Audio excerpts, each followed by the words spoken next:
Eu convido você a abrir a sua Bíblia, por gentileza, no Evangelho de Mateus, no capítulo 20. Mateus 20, nós vamos ler do primeiro versículo em diante. Diz assim o texto: Pois o reino dos céus é como um proprietário que saiu de manhã cedo para contratar trabalhadores para a sua vinha. Ele combinou pagar-lhes 1 denário pelo dia e mandou-os para a sua vinha. Por volta das 9 horas da manhã, ele saiu e viu outros que estavam desocupados na praça. E lhes disse: vão também trabalhar na vinha e eu lhes pagarei o que for justo. E eles foram. Saindo outra vez, por volta do meio-dia e das 3 horas da tarde, fez a mesma coisa. Saindo por volta das 5 horas da tarde, encontrou ainda outros que estavam desocupados e lhes perguntou: por que vocês estiveram aqui desocupados o dia todo? Porque ninguém nos contratou, responderam eles. Ele lhes disse: vão vocês também trabalhar na vinha. Ao cair da tarde, o dono da vinha disse a seu administrador: chame os trabalhadores e pague-lhes o salário, começando com os últimos contratados e terminando nos primeiros. Vieram os trabalhadores contratados por volta das 5 horas da tarde e cada um recebeu 1 denário. Quando vieram os que tinham sido contratados primeiro, esperavam receber mais, mas cada um deles também recebeu 1 denário. Quando o receberam, começaram a se queixar do proprietário da vinha, dizendo-lhe: estes homens contratados por último trabalharam apenas 1 hora, e o Senhor os igualou a nós, que suportamos o peso do trabalho e o calor do dia. Mas ele respondeu a um deles: amigo, não estou sendo injusto com você. Você não concordou em trabalhar por 1 denário? Receba o que é seu e vá. Eu quero dar ao que foi contratado por último o mesmo que dei a você. Não tenho o direito de fazer o que quero com o meu dinheiro? Ou você está com inveja porque sou generoso? Assim os últimos serão os primeiros, e os primeiros serão os últimos. Um dos conceitos mais mal compreendidos na Bíblia é o conceito da graça. Então eu vim hoje aqui, dentro de todas as minhas limitações, pensar um pouco com você sobre o que significa a graça de Deus. E essa história é muito simbólica do que é a graça de Deus para nós, para a humanidade. Jesus caminha em direção a Jerusalém e ele para do outro lado do Rio Jordão e começa a contar uma série de histórias e vários ensinos para as pessoas que estão ao seu redor ouvindo o que ele falava. E acho muito interessante e muito simbólico o fato de que Jesus ensinava através de histórias. Muitos de nós nos preocupamos muito com a densidade da teologia, de passar uma boa teologia, de ter aquela qualidade, aquele conteúdo, e Jesus chegava, sentava na beira do rio e contava uma boa história. E a história, obviamente, comunicava uma grande verdade. E aqui ele está diante dos seus discípulos, contando algumas histórias, entre elas essa, a parábola dos trabalhadores na vinha. E ele conta uma história que, num primeiro momento, pode até nos parecer injusta. Ele conta a história de homens que trabalharam o dia inteiro e receberam o mesmo pagamento que homens que não trabalharam praticamente nada. Homens que foram contratados no fim do dia. Naquele contexto, o dia de trabalho começava às 6 horas da manhã. É assim que eles calculavam o dia. Ia de 6 horas da manhã às 6 horas da tarde. Esse era o período produtivo. Então o texto diz que ele saiu cedo e contratou alguns trabalhadores para passarem o dia na sua vinha. Então a esses ele propôs: olha, pagarei a vocês 1 denário. O denário era justamente uma medida de 1 dia de trabalho. Então ele combinou justo. Disse: olha, vocês trabalhem na minha vinha e eu dou a vocês 1 denário. Ok, a gente vai trabalhar na sua vinha.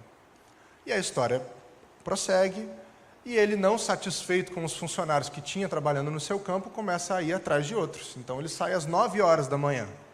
Ou seja, 3 horas de trabalho já tinham se passado e ele vai buscar mais funcionários. E depois ele sai ao meio-dia já tinha se passado e ele vai buscar mais funcionários. E depois ele sai às 3 horas da tarde, aquela hora que a gente já está parando para tomar um cafezinho, dá aquela enroladinha para 5 horas sair do trabalho, sabe como? 3 horas ele vai atrás de mais funcionários. E das 5 horas, aquela hora que a gente já está olhando no relógio, esperando virar para ir embora, ele ainda contrata mais alguns. Dizendo, mas por que vocês ficaram aqui à toa? Vocês ficaram à toa. Olha, ninguém nos contratou. Não seja por isso, tem trabalho para fazer lá na minha vinha, então vamos para lá. E ele leva esses homens. E aí começa a se dar o pagamento do que foi contratado por último para o primeiro. E aí, vamos nos colocar no lugar desses trabalhadores por um instante. Vamos pensar com o coração deles. Você está lá, você acordou 4 e tanto da manhã, para passar um dia trabalhando debaixo de sol quente, porque não se engane, essa região aqui é uma região muito quente, estilo cachoeiro em dezembro, aquele sol de estourar os miolos. O camarada pega lá as ferramentas dele e vai para o campo trabalhar, e ele passa o dia inteiro trabalhando, esfolando as suas mãos cheias de calos, suando, e quando ele para beber uma aguinha, o capataz já fica ali na volta e fala, ô, vamos trabalhar que você não é pago para beber água, vamos lá. E ele passa o dia inteirinho naquele sofrimento, e aí chega a hora de receber, a hora do famoso faz-me rir, e aí ele vai lá para receber. Só que o cara que chegou por último recebe antes dele, e recebe o que ele deveria receber, um dia de trabalho por 1 hora de trabalho. Aí ele já se anima, fala, bom, se esse cara chegou agora e ganhou por 1 dia de trabalho, eu que ralei debaixo desse sol quente vou ganhar o quê? Uns 3 dias de trabalho? É nada mais justo. E aí, você já leu a história, você sabe que ele recebe o mesmo 1 denário. E ele, com razão ou não, sei lá, se revolta. Ele confronta o dono da vinha, ele diz, não é justo, não é justo. Eu trabalhei o dia inteirinho, e ele usa uma expressão muito interessante aqui, dizendo, nós suportamos o peso do trabalho e o calor do dia, e o Senhor os igualou a nós.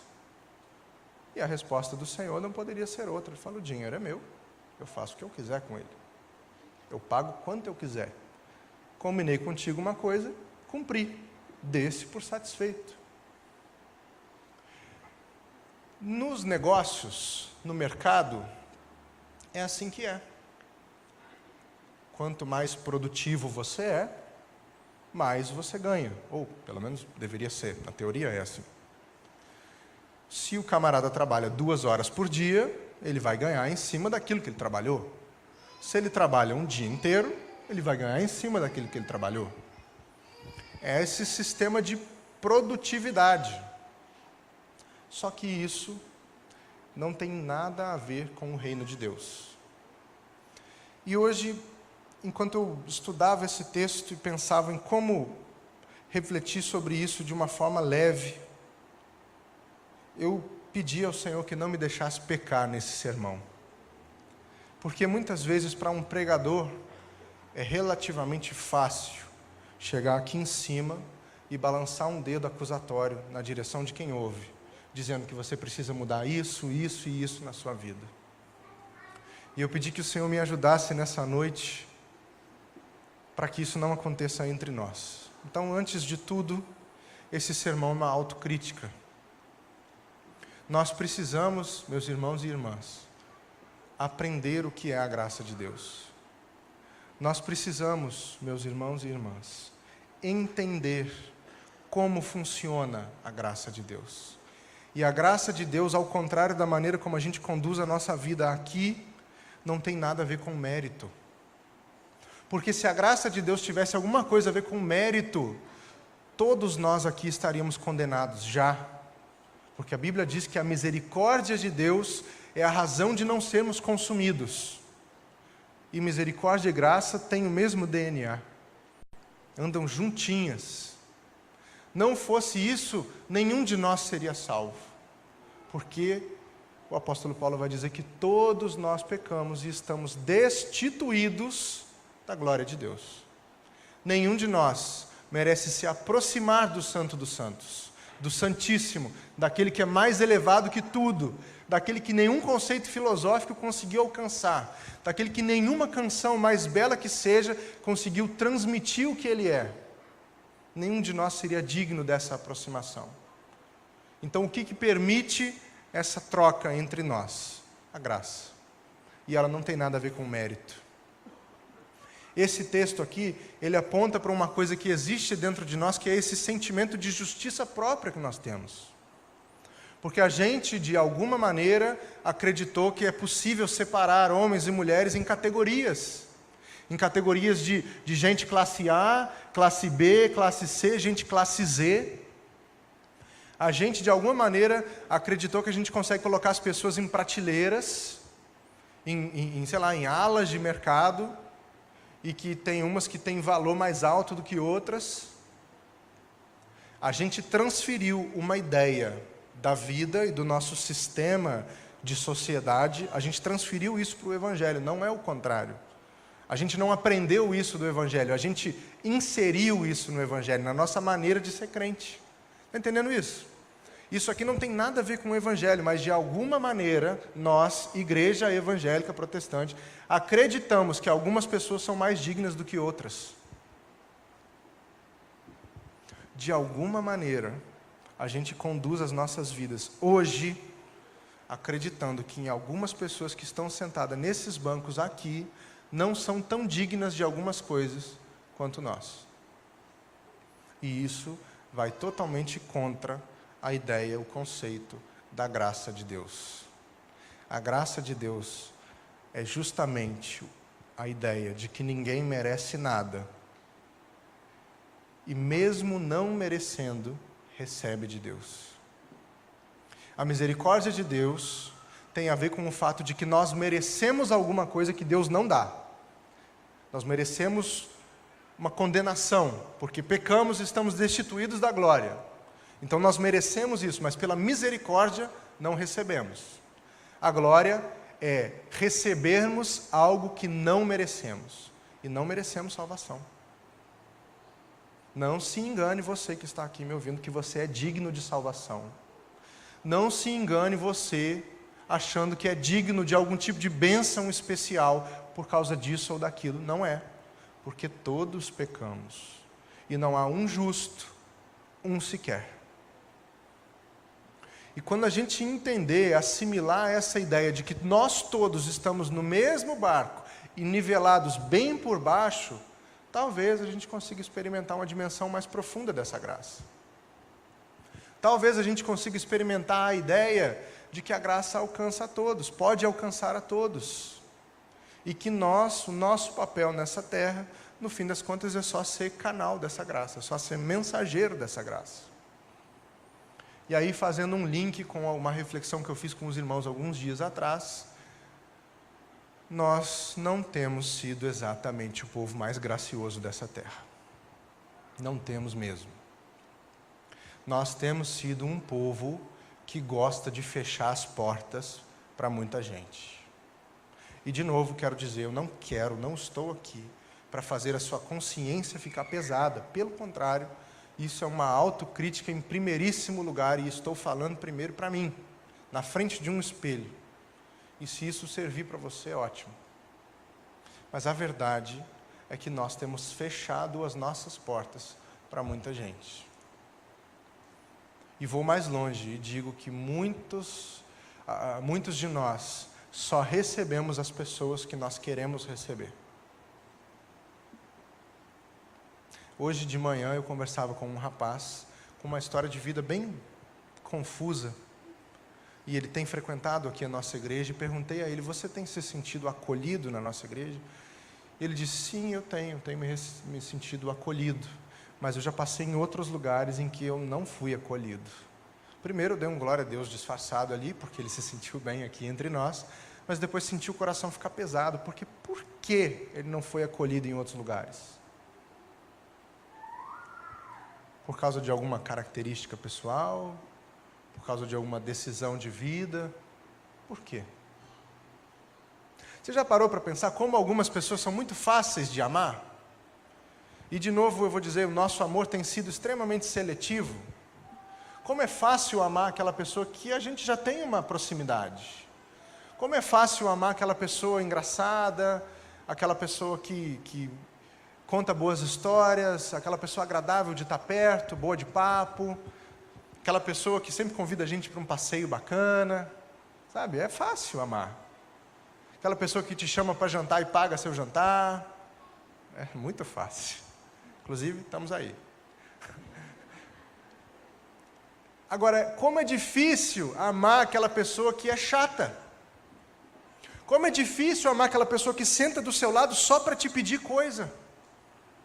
Como é difícil amar aquela pessoa sanguessuga, que se aproxima de você e parece que suga a sua energia. Sabe, vampiro emocional. Só de chegar perto de você, você já começa a se sentir mal. É difícil amar essas pessoas. E a gente vai direcionando o nosso amor. Você não. Você também não. A gente vai assim, escolhendo quem a gente deixa se aproximar. A gente vai escolhendo quem a gente deixa sentar nos nossos bancos. A gente, resumindo, não entendeu a graça. A gente começa a valorizar uma moral que foi criada, socialmente falando. A gente começa a valorizar uma ética que foi socialmente criada e incrementada. E a gente vai deixando de lado um princípio fundamental do que é o Evangelho, que é a graça. A gente já não demonstra mais graça. Fecha seus olhos por um instante e faz um exercício mental comigo. Todo mundo, fecha os olhos, faz um exercício mental comigo.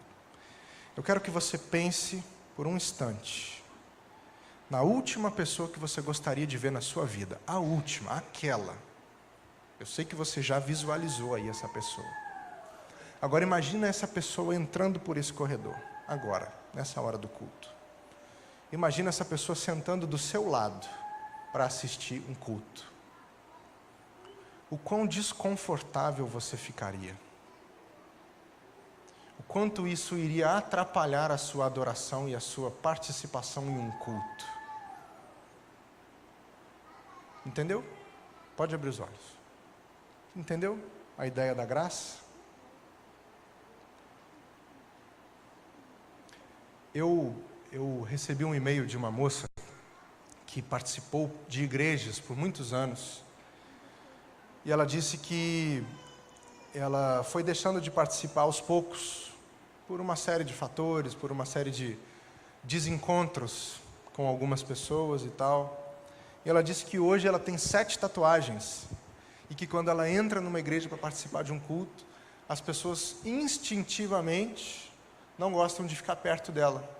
Ela acaba sentando sozinha no culto, todo mundo fica olhando para ela porque ela tem tatuagens. Nós nos tornamos o tipo de povo que exclui uma pessoa de uma celebração, talvez não com palavras, mas com os nossos olhares e as nossas atitudes, porque ela tem uns desenhos na pele.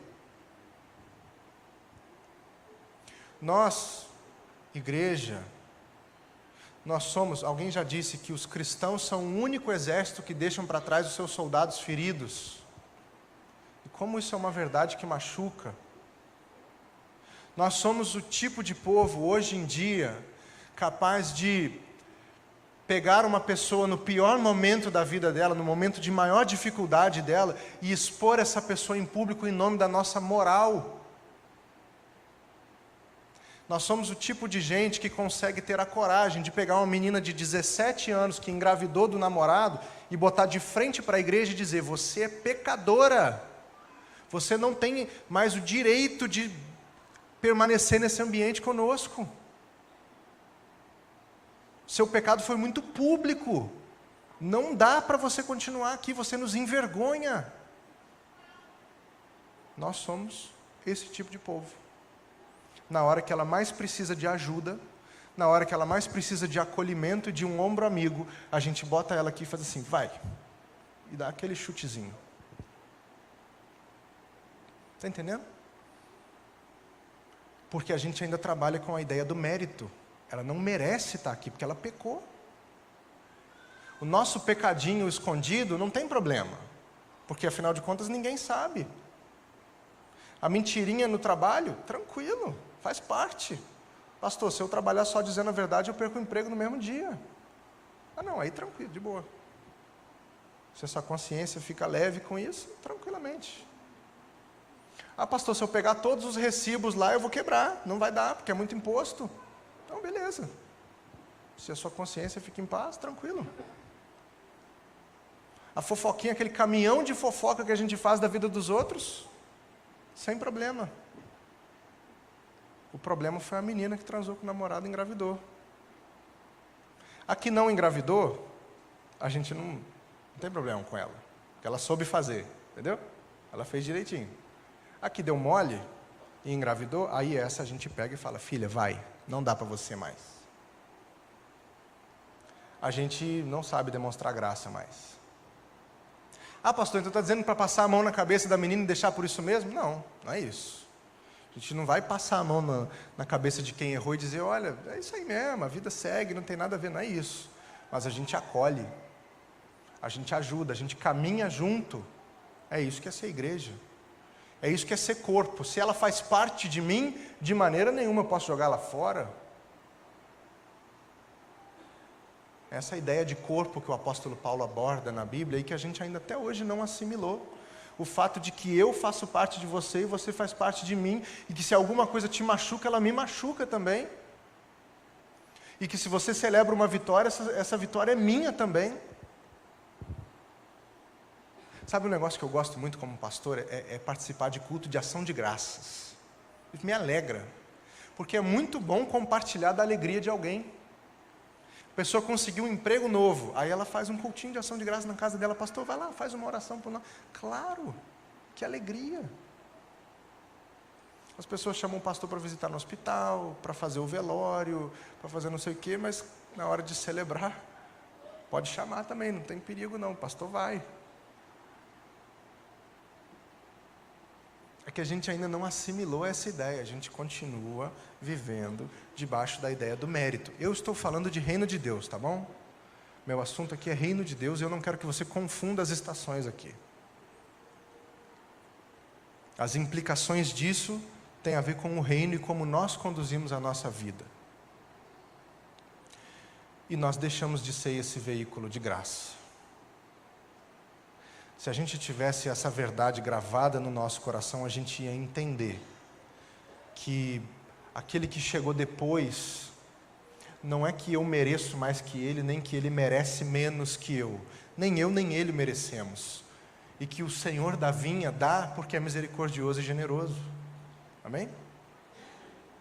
Dá porque é generoso. Ele diz, ué, você vai ficar com inveja porque eu estou dando do meu dinheiro? Isso aqui é meu, eu faço o que eu quiser com isso.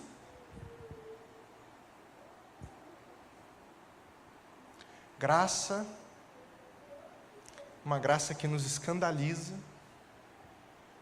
Um pastor chamado Francis Chan escreveu um livro chamado Louco Amor, que ele fala dessa relação de Deus com o homem. E ele diz que é realmente uma loucura o que Deus faz para nos ter por perto. É uma loucura a graça. É um escândalo que você tenha diante de você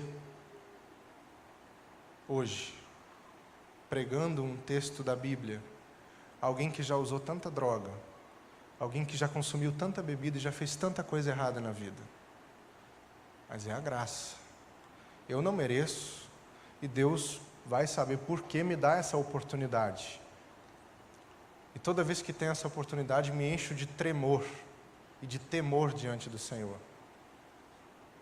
Minha esposa fica segurando minha mão no banco antes de eu pregar, minha mão chega a ficar gelada. Ela fala, vai dar tudo certo, vai lá que vai dar tudo certo. Graça é aquele pai de família que passava a vida inteira dentro de um boteco e ao ser alcançado pelo Evangelho, começa a tratar bem a sua esposa e o dinheiro que ele gastava com bebida, ele começa a botar comida dentro de casa. E ele compra uma roupa para os seus filhos, e ele leva os seus filhos e a sua família para dar um passeio. E a gente vai achar que esse cara não merece aquilo. Não merece, porque ele era um bêbado. Como pode ele merecer algo?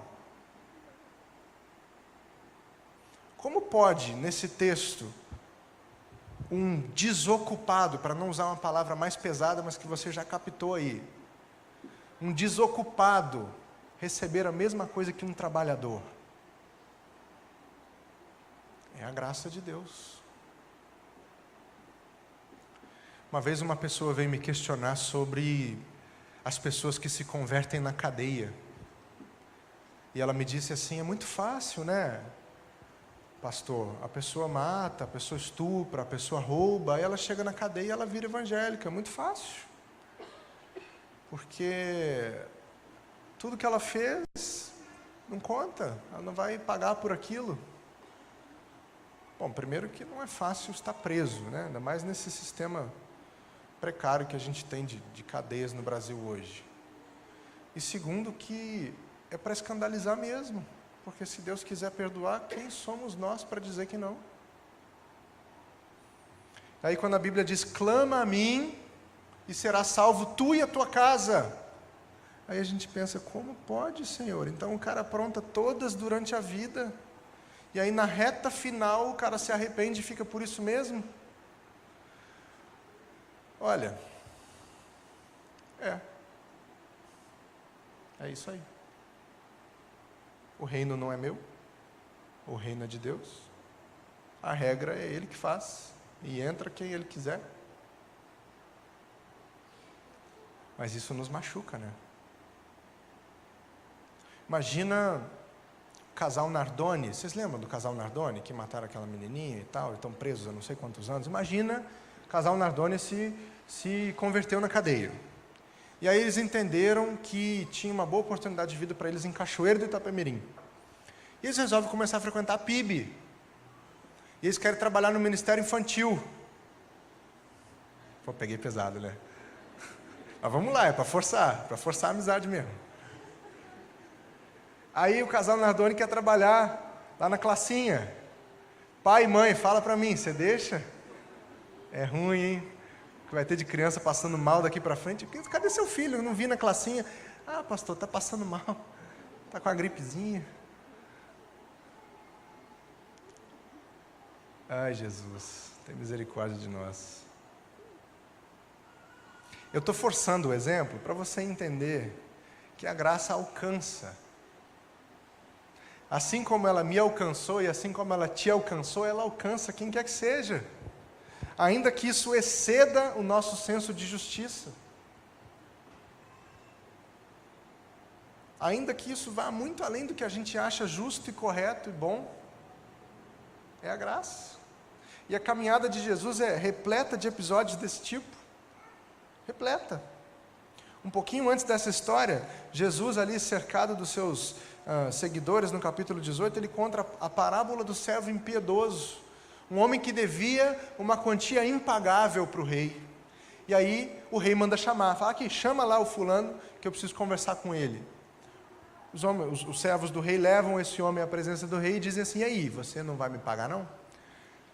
Não tem condição. Guardas, pega lá a mulher desse homem, o filho desse homem, vende como escravo e me traz o dinheiro, para ver se isso amortiza um pouco dessa dívida. E o homem se joga de joelhos diante do rei e fala, não faça isso comigo, Senhor, eu vou dar um jeito de te pagar. E o rei sabia que era uma dívida impagável, e o rei se enche de compaixão e diz, tá bom, sua dívida está perdoada. Você não vai ter como pagar mesmo, então está perdoado. Isso aí é graça. Só que esse homem sai dali, logo em seguida, encontra uma outra pessoa que devia uma quantidade pequenininha a ele. E aí, você não vai me pagar? Pô, não tenho como agora e tal, então eu vou mandar te prender. Isso aí já é mesquinharia. E esse homem reflete bem um pouco do que nós somos. Porque a gente devia um monte, uma quantidade impagável para Deus e Ele nos perdoa. E às vezes as pessoas nos devem um nadinha de nada. E a gente se agarra àquilo e manda prender. E na nossa mente, no nosso coração, a gente mata aquela pessoa, a gente enterra aquela pessoa. Nenhum de nós merece nada. Nada, nada, nada. Nós não somos diferentes do casal Nardoni. Você pode achar que é diferente, porque você nunca matou, você nunca roubou, você nunca se prostituiu, você nunca usou droga, você nunca fez nada errado. Você pode achar isso. Mas aí Jesus fala que se você com o seu pensamento já fez isso, aquilo já aconteceu. Então, se na sua mente você já desejou mal a alguém, você também já é um assassino, um violento, um adúltero, um mentiroso, fofoqueiro, injusto. Sendo assim, não é tão diferente daquelas pessoas que nós consideramos os piores. No capítulo 15 de Lucas, é uma história bem conhecida, que é a parábola do filho pródigo. E é uma história de graça, sobre a graça, de um jovem que decidiu curtir a sua vida, pegar a sua parte da herança e aproveitar da maneira que bem quisesse, longe do controle e do domínio do pai. E ele torra o que ele tinha e o que ele não tinha, gastando com os prazeres da vida, ou com aquilo que muita gente acha que são os prazeres da vida. O sexo, as bebidas, as drogas, as festas. As pessoas acham que isso que é vida. E ele se enterra nisso de tal maneira que tudo que ele tinha, ele perde. Ao ponto de ele começar a trabalhar para um homem, e o máximo que ele conseguia era comer o que sobrava da comida dos porcos. E aí ele pensa, poxa vida, com meu pai eu tinha tudo, e estou aqui nessa situação miserável, preciso voltar. E ele volta, e o pai o recebe de braços abertos, coloca um anel no dedo dele, dá uma roupa limpa para ele, diz, mata lá o novilho gordo para a gente fazer uma festa, porque o meu filho estava morto e voltou à vida. E aí, o irmão mais velho fica lá no canto, emburrado. Poxa vida, eu estou aqui a vida toda ralando, de sol a sol, plantando e colhendo, limpando porcaria de bicho. E meu pai chega e faz uma festa para esse à toa, que gastou tudo que tinha. Estou aqui e não ganho nada, e meu pai faz o maior festão para esse camarada aí, que não quer nem saber da gente. É graça. E aí, diante dessas histórias, a gente precisa decidir quem a gente é. Confrontados pela palavra e confrontados pela majestosa graça de Deus, pela maravilhosa e incalculável graça de Deus, nós precisamos decidir quem nós somos nessa história.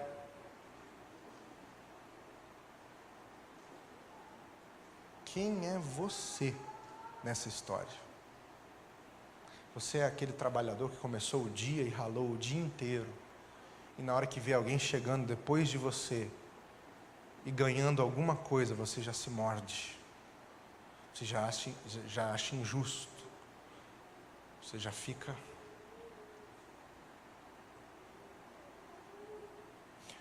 Por muitas vezes, e eu não tenho problema em admitir isso para você, por muitas vezes eu já me peguei nessa situação,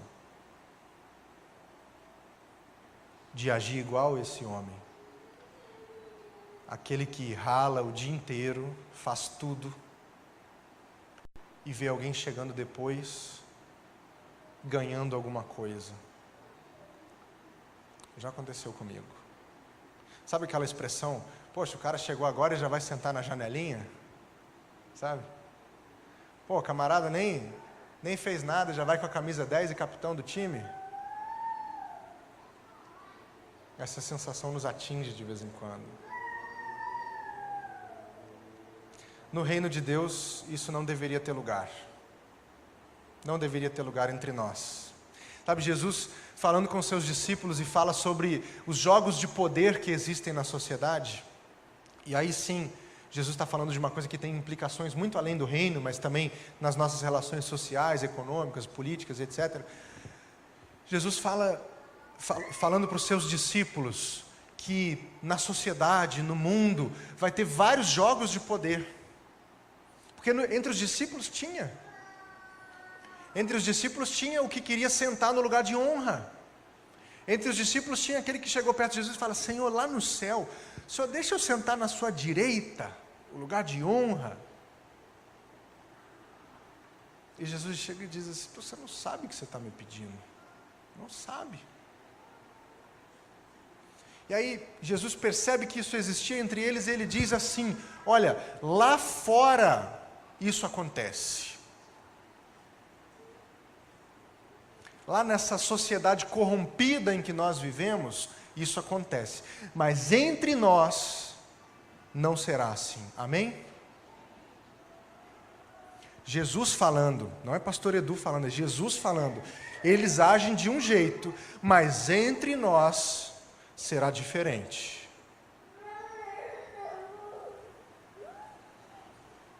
Eles estão preocupados com posição, com destaque, com mérito. Eles estão preocupados com recompensa.